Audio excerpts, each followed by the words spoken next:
बिल्लाहि मिनश्शैतानिर्रजीम बिस्मिल्लाहिर्रहमानिर्रहीम।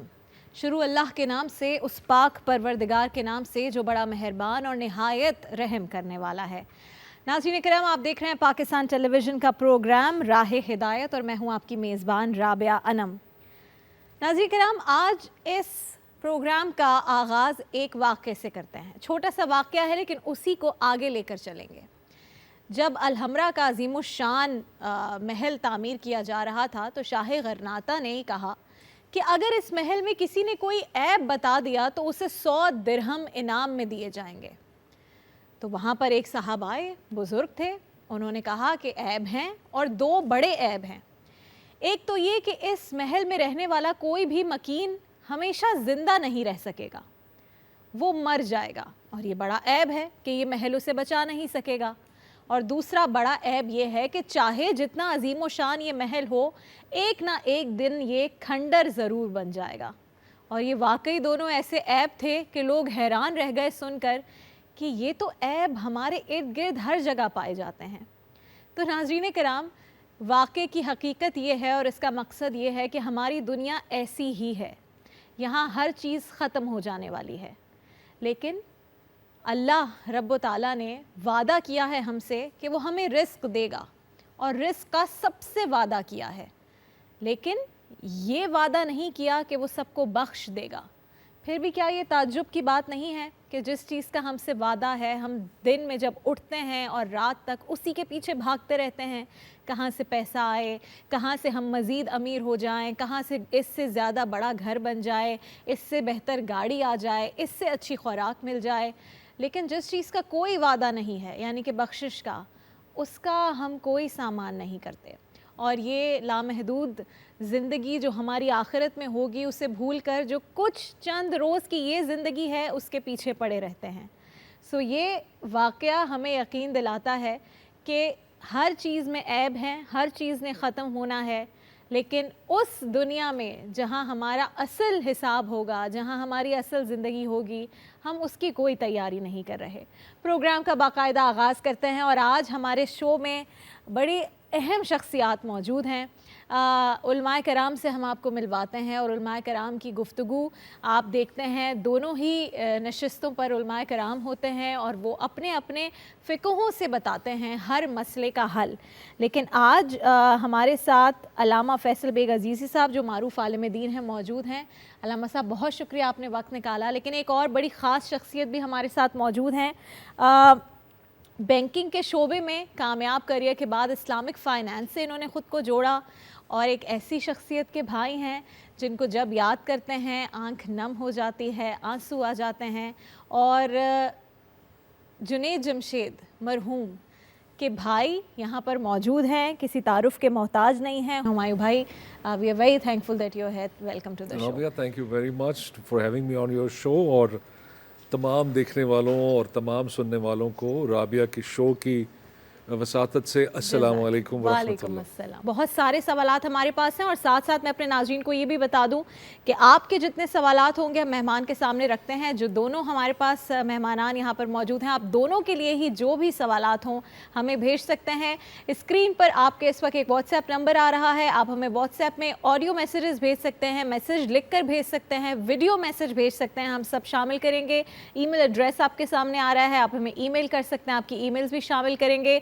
और साथ में हमारे जितने सोशल मीडिया के प्लेटफॉर्म्स हैं, फेसबुक, ट्विटर, इंस्टाग्राम वगैरह, आप उस पर भी हमें मैसेजेस कर सकते हैं। मेरे पर्सनल अकाउंट्स पे आप लोग मैसेजेस करते हैं, मुझे रोज़ मौसूल हो रहे हैं। बहुत बहुत शुक्रिया for the tremendous feedback on the show. अल्हम्दुलिल्लाह एक बड़ी छोटी सी कोशिश थी कि जो हुल्लड़बाजी है, जो गहमा गहमी वाले शोज़ हैं, उससे निकल कर कुछ हिदायत की बात की जाए और इसीलिए राह हिदायत को पाकिस्तान टेलीविज़न पर शुरू किया गया। हम गुफ्तगू का आगाज़ करते हैं। सबसे पहले अल्लामा साहब, वही बात जो हमने शुरू की कि अल्लाह ने हमसे वादा किया है कि हमें रिस्क देगा, लेकिन फिर भी हम पूरा दिन कोशिशों में लगे रहते हैं कि इस रिस्क को कैसे बढ़ाएं, कैसे कोई ऐसा काम कर दें जिससे ये रिस्क डबल हो जाए, ट्रिपल हो जाए। और इसी असना में हम कुछ ऐसी चीज़ें भी कर देते हैं जो फिर हमें हलाल के रास्ते से हटा देती हैं। पहले तो इस पर कुछ बात कीजिए। बिल्कुल, अल्लाह ताला ने ये वादा किया है कि अल्लाह ताला रिस्क देगा, बेशक, लेकिन यहाँ पर ये पेश नज़र रहे कि वो रिज़्क किस तरह देगा।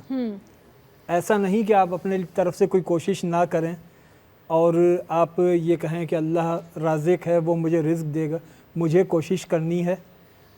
کوشش کیسے کروں، اس کے لیے دین نے پورا ایک طریقہ کار اس کے بتایا راستے ہیں۔ کہ کیا چیزیں اختیار کریں، کن چیزوں سے اجتناب کریں، اپنی پوری کوشش کریں، اس کے بعد پھر اللہ تعالیٰ کی رزاقیت پر یقین رکھیں، اللہ تعالیٰ رزق دے گا۔ بالکل ٹھیک ہے۔ اور یہ بات کہ ہمیں بخشش کا تو ہم سے وعدہ نہیں ہوا، اس کے لیے تو ہمیں کوششیں کرنی ہے، اسے ہم بھول گئے ہیں۔ جس طرح حصول رزق کے لیے انسان ہر لمحہ یہ دیکھتا رہے کہ میں جو کوشش کر رہا ہوں یہ اللہ تعالیٰ اور اس کے رسول کی تعلیم کے مطابق ہے یا مخالف ہے، وہ یہ پرکھتا رہے کہ میری یہ بات اللہ کی مرضی کے تابع ہے، اس کے رسول کی مرضی کے تابع ہے تو ٹھیک ہے، اگر اللہ اور اس کے رسول کی مرضی کے مخالف ہے تو اس کو ترک کر دے۔ گویا ہر لمحہ اپنے آپ کو آزمائش سے گزارتے رہنا، قرآن اور سنت کو معیار جاننا اور اپنے ہر عمل کو اس کسوٹی پر پرکھنا، جو چیز اس کے مطابق ہو اس کو اختیار کر لینا، جو اس کے منافی ہو اس کو ترک کر دینا۔ اگر انسان اخلاص کے ساتھ یہ کرے گا تو پھر اللہ تعالیٰ رزق بھی دے گا اور بخشش بھی فرمائے گا۔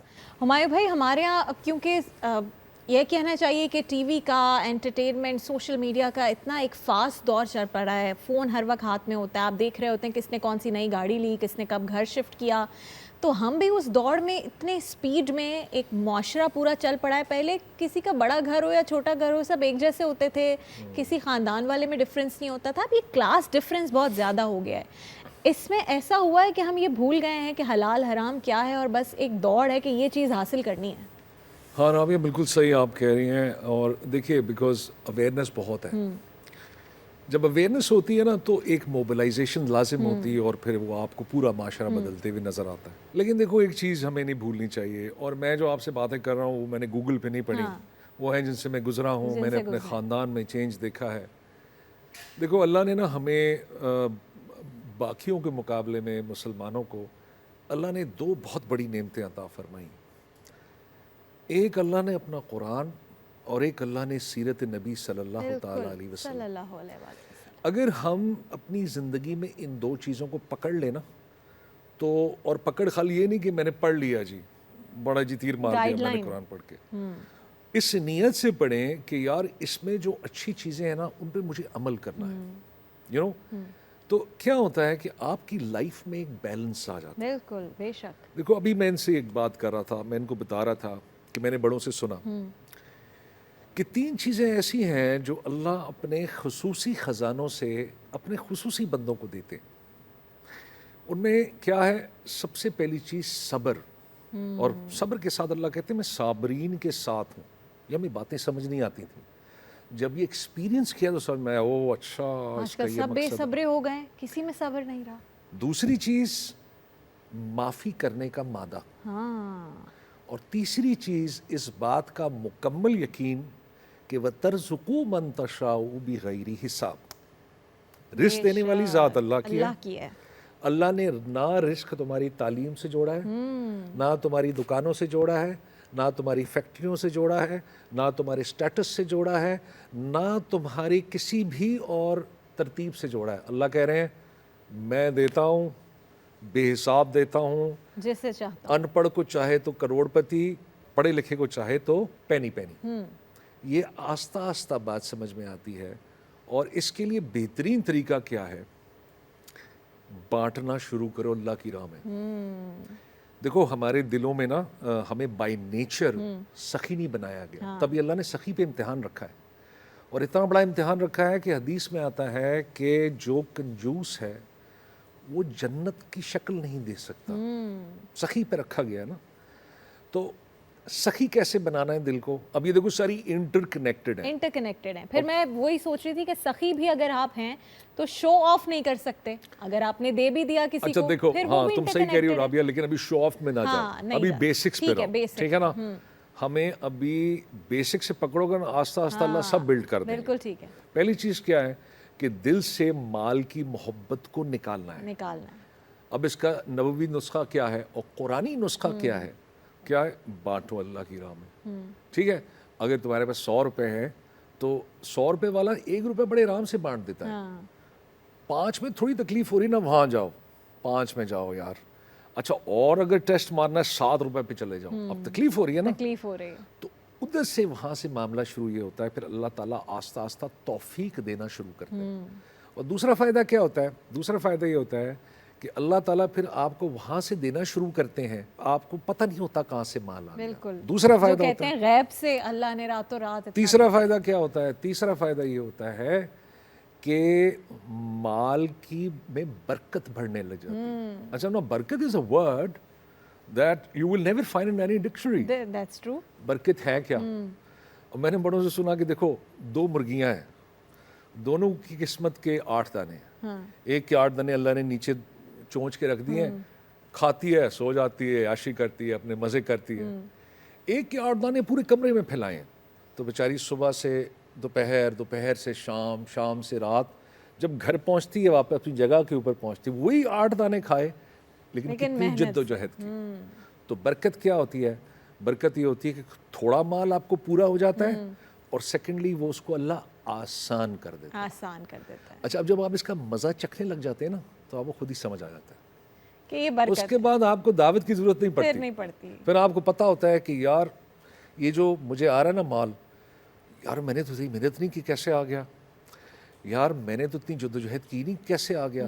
फिर जो मज़ा चखने लगता है ना बंदा, तो फिर उसको रियलाइज़ होता है कि यार ये अल्लाह की तरफ से हो रहा है। बिल्कुल सही बात। और जैसे ही ये रियलाइजेशन दिल में आती है कि वह तर्ज़ुक़ू मन तशाउ बिगैरी हिसाब, तो फिर थोड़ा सा एक चेक, स्पीड ब्रेकर लगता है कि नहीं बिल्कुल यार, ठीक मैं बात। हराम से थोड़ा बच जाऊं। बच जाऊं। अब ये मैं प्रैक्टिकल बात बता बिल्कुल सही रहा बात हूँ, ये है। मैंने कहीं पढ़ी नहीं है। It's very You know? Interesting, मुझे मज़ा आया सुनने में। फिर एक और चीज़ इसका एस्पेक्ट ये भी निकलता है, हमें ब्रेक पर जाना है, कि फिर जब आपको ये अंदाज़ा होना शुरू होता है कि मैंने किसी की इतनी मदद की थी और मुझे बग़ैर कुछ किए अल्लाह ने और दे दिया, और ये मेरे लिए गिफ्ट है, जब आपको ऐसा गिफ्ट फील होता है कि अल्लाह की तरफ से आपके लिए, शायद क्योंकि आपने ये किया था, तो ये भी एक बड़े मज़े की फीलिंग होती है। इसी तरह के और भी चीज़ों पर हम बात करेंगे, लेकिन आपके सवालात बड़े अहम हैं जो अब हमने शामिल करने हैं, और मेरी टीम मुझे बता रही है कि अब सवालात जितने पहले के हमारे पास हैं उससे डबल अभी शो शुरू होने के बाद आना शुरू हो गए हैं। तो ये सारे सवालात हम शामिल करेंगे इंशाल्लाह इसी शो में। एक छोटे से ब्रेक के बाद आपने कहीं नहीं जाना।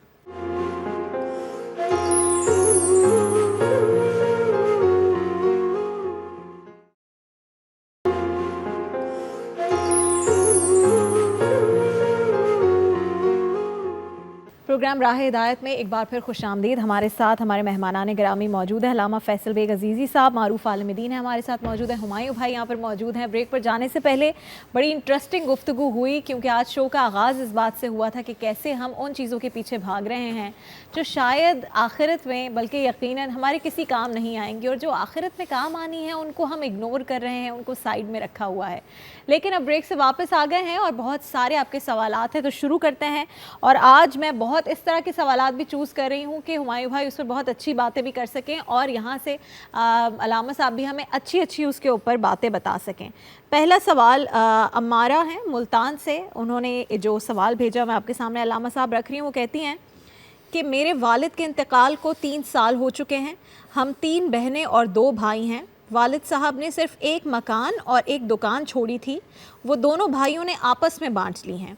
हम बहनों को कुछ भी नहीं दिया। अब ज़ाहिर है वो एक शौक़ था। वो कह रही हैं कि वालिद के दुख में हमने उस वक्त कोई भी मुतालबा नहीं किया। अब 3 साल गुजरने के बाद भी क्या हम अपना हिस्सा उनसे मांग सकते हैं, और हमें मांगना चाहिए या नहीं? हमारा है मुल्तान से उनका सवाल। ये अपना हिस्सा बिल्कुल मांग सकती हैं, इसलिए कि 3 साल गुजरने के बाद इनका हक़ वो ज़ाया नहीं होता, ख़त्म नहीं इनका हुआ है। हक़ बरकरार है। ठीक है, ये बिल्कुल मांग सकती हैं, और इनके भाइयों की ये ज़िम्मेदारी थी कि वो अपने वालिद की जायदाद की मुनसिफाना तकसीम करते, शरई तकाज़ों के मुताबिक करते। इसका आसान हल ये था कि वो 5 हिस्सों में जायदाद को तकसीम करते। 2 भाइयों के 2-2 हिस्से होते, तो इस तरह ये 4 होते, और 3 बहनों के 7 हिस्सों में तकसीम करते, तो एक एक हिस्सा एक एक बहन को मिलता, ठीक है। बाकी 2-2 हिस्से 2 भाइयों को। नहीं, अगर ये कहा जाता है, और ये भाइयों की तरफ से कहा जा रहा है, अगर कहते हैं कुछ लोग कि बहनों ने मांगा नहीं हिस्सा तो हमने नहीं दिया, अगर बहनें मांग लेंगी तो हम दे देंगे, क्या ये ठीक है? ये मांगना शर्त नहीं है, जिम्मेदारी है कि हकदार को उसका हक दिया जाए। अगर वो मुतालबा नहीं कर रहा तब भी उसको हक दिया जाए।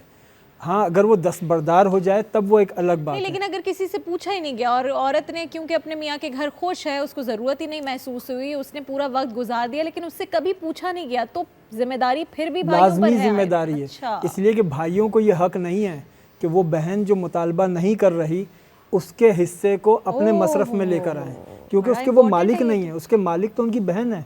हुमायूं भाई, इस पे कितना ज़रूरी है, क्योंकि ये हम तो गुजार लेते हैं ज़िंदगी और हम सोचे समझे बगैर के जी बाज़ लोग ये सोचते हैं कि हमने बेटी की शादी पे इतना जहेज दे दिया ना, वो इनका हिस्सा हो हिस्सा गया। हो गया। अच्छा, जहेज हिस्सा नहीं है? बिल्कुल नहीं है। भी नहीं है। जो विरासत है उसकी तकसीम मुनसिफाना होनी चाहिए। जो शख्स अपनी बहनों को उनका हक नहीं देता वो दुनिया में भी अपनी बहनों का मुजरिम है, आखिरत में अल्लाह का भी मुजरिम है। अल्लाह अकबर, अल्लाह अकबर। एक दूसरे सवाल की जानिब चलते हैं। साहब हैं जमील जहलम से, और इस पर मैं चाहूँगी हुमायूं भाई आप भी बताइएगा। कहते हैं कि मैंने अपने एक दोस्त से 1.5 लाख रुपए कर्ज लिया, उसने मुझे उसके बराबर डॉलर्स दिए, इस शर्त के साथ कि अगर डॉलर की कीमत बढ़ गई तो मैं उसको उतने डॉलर वापस करूँगा जितनी वो कीमत बढ़ गई है, और अगर डॉलर की कीमत गिर गई तो फिर मैं उसे पूरे 1.5 लाख रुपए वापस करूँगा। तो कह रहे हैं कि मैंने तो पैसे ले लिए हैं, अब मसला ये है कि क्या ये सूद होगा जिस तरह से वो मुतालबा कर रहे हैं, ये नहीं होगा सूद, इस पर क्या है? ये जमील हैं जहलम से। मुफ्ती साहब, जिस रकम को इन्होंने बतौर कर्ज लिया है हाँ। उसकी अदायगी उसी में या उसी की मतबादिल रकम में होगी, यानी चाहे 1.5 डॉलर लाख के मुतबादिल ही डॉलर्स देने चाहे चाहिए। वो डॉलर गिरे या बढ़े। यानी अगर इन्होंने 1.5 लाख लिया है तो 1.5 लाख पाकिस्तानी या फिर किसी भी करेंसी में जिसकी वैल्यू 1.5 लाख बनती हो, इनको वो वापस करना है। लेकिन जब डॉलर में वापिस करेंगे तो फिर देखो ज़्यादा ये देने पड़ेंगे। आप इसमें बताइए क्या है, हुमायूं। ये एक फाइनेंशियल मैनेजमेंट में एक प्रोडक्ट कहलाती है, इसको बोलते हैं ऑप्शन। ये टेक्निकल लफ्ज बोल रहा हूँ। अरबी में उसको बोलते हैं गरर और इंग्लिश में बोलते हैं अनसर्टनिटी। हाँ, सो अनसर्टनिटी अगर किसी भी ट्रांजैक्शन में आ जाए तो वो हलाल नहीं है। फॉर अच्छा, ठीक फॉर है। एग्जाम्पल अब ये जो है ना, ये ऑप्शन है कि मैंने एक 1.5 लाख पे मौजूदा वक्त की कीमत पे डॉलर को एक कीमत सेट कर दी, इसको बोलते हैं स्पॉट कीमत। और मैं ये कह रहा हूँ कि अगर बढ़ गया डॉलर, मतलब मेरी वैल्यू रुपी कम हो गई तो मुझे वही रुपी दे देना, और नहीं बढ़ा तो जो इंक्रीज है वो भी वो चाहिए। भी देना, ये नहीं, ये नहीं हो सकता। अवॉइड कर जाएं। कोई रकम इतनी बड़ी तो है नहीं कि यार वो उनको उस पर 1.5 लाख पे 1.5 लाख मिल जाएगा, ऐसा भी कोई नहीं है। डॉलर अगर 160 का है तो 158 का हो जाएगा, 162 का हो जाएगा। लेकिन अगर मैं अपनी छोटी सी अकल के मुताबिक देखूं तो मेरे ख्याल है कि ये अलाउड नहीं है। This is a financial product जिसको हम बोलते हैं ऑप्शन, और इसमें मुझे गरर नज़र आता है। जब भी आपकी ट्रांजैक्शन डेट, आपकी ट्रांजैक्शन अमाउंट और आपका पे बैक पीरियड फिक्स नहीं होता तो उसको बोलते हैं गरर। अच्छा, तो और इसमें से अगर इन तीनों में ये ट्रांजैक्शन इन दो में फिट आ रही है तो अनसर्टेनिटी है तो आप नहीं लें। और अच्छी बात भी है, अगर वो दोस्त भाई भी सुन रहे हैं हमें, तो अगर आपसे उन्होंने 1.5 लाख रुपए तलब किए हैं, भाई उन्हें 1.5 लाख रुपए दे दें। अगर आपके पास डॉलर्स हैं, अच्छी बात है, आप डॉलर्स की मद में 1.5 लाख दें। एक और सवाल हम शामिल करेंगे। हमारे पास एक बहन ने ये सवाल किया है, वो कहती हैं कि मैं MBBS डॉक्टर हूँ, नवंबर में मेरी शादी हुई है। शादी से पहले मेरे वालिदैन ने ससुराल वालों से ये बात कर ली थी कि बड़ी मेहनत से बच्ची ने MBBS कंप्लीट किया है, शादी के बाद डॉक्टरी की इजाज़त दी जाएगी जॉब की, और ससुराल वालों ने इसमें हामी भी भरी थी, मगर अब शादी के बाद मुझे जॉब करने की इजाज़त नहीं दी जा रही, तो ऐसे में मैं क्या करूँ? ऐसे में वो अपने शोहर की इताअत करें। बीवी को अपनी शोहर की इताअत करनी चाहिए। जहाँ तक ये बात है कि ससुराल वालों ने पहले हामी भरी थी, बाद में वो मना कर रहे हैं, तो मुमकिन है कि इसमें कोई ऐसी पेचीदगी हो कि उन्होंने जॉब के लिए तो हामी भरी थी, लेकिन जहाँ ये जॉब करना चाह रही हों वो शरई तकाज़ों के मुताबिक ना हो। लिहाजा ख़वातीन के लिए बहुत ज़्यादा एहतियात की ज़रूरत होती है। इस्लाम ख़वातीन को जॉब से मना नहीं करता। लेडी डॉक्टर्स की तो वैसे ही बड़ी अहमियत है, माशरे को ज़रूरत है, लेकिन लेडी डॉक्टर्स के लिए मखसूस शोबे हैं कि जहाँ पर वो आराम से जॉब कर सकती हैं। तो मुमकिन है इस तरीके का कोई मसला हो। इनके ससुराल वालों को चाहिए कि अगर उन्होंने हामी भरी है, बिल्कुल उन्हें। लेकिन अलामा साहब, ये तो एक हम सोसाइटी में रुझान देख रहे हैं ना कि वो शादी से पहले कहते हैं कोई मसला नहीं है, कुछ नहीं होगा, लेकिन शादी के बाद फ़ौरन मुकर जाते हैं। ये बिल्कुल गलत है। और फिर इस मुल्क में जो मेडिकल की सीट्स हैं उसके साथ ये अलमिया है जो कि मर्दों के साथ बुरा है کہ سب سے زیادہ میڈیکل کی سیٹس عورتیں حاصل کرتی ہیں اور وہ ساری میڈیکل کی سیٹس ضائع ہوتی ہیں کیونکہ شادی کے بعد لڑکیاں جاب نہیں کرتی. ایک لڑکی اتنی محنت کے بعد اس پر اسٹیٹ کا بھی پیسہ لگتا ہے, وہ جب ڈاکٹر بن جاتی ہے تو اس کی خدمات ملک و ملت کو ملنی چاہیے. علامہ صاحب آپ کا بہت شکریہ, ہمایوں بھائی آپ کا بہت شکریہ. یہ پروگرام جاری و ساری ہے ناظرین, آپ سے انشاءاللہ اگلے ایپیسوڈ میں ملاقات ہوگی. اپنا فیڈ بیک ہمیں ضرور دیجیے گا اور آپ کے جتنے سوالات ہیں ہم تک پہنچ رہے ہیں وہ کہیں نہیں جاتے. ہم کوشش یہ بھی کرتے ہیں کہ کچھ سوالات کے آپ کو ہم آف ایئر بھی جوابات دے دیں, یعنی ای میل کا رپلائی کر دیں. ہم علامہ صاحبان سے گزارش کرتے ہیں کہ وہ اپنی رائے اس پر دیں اور ہم آپ کو رسپونڈ کریں. بہت شکریہ آپ کے تمام سوالات کا, آپ کے فیڈ بیک کا. ہمارا پروگرام دیکھتے رہیے. اللہ حافظ.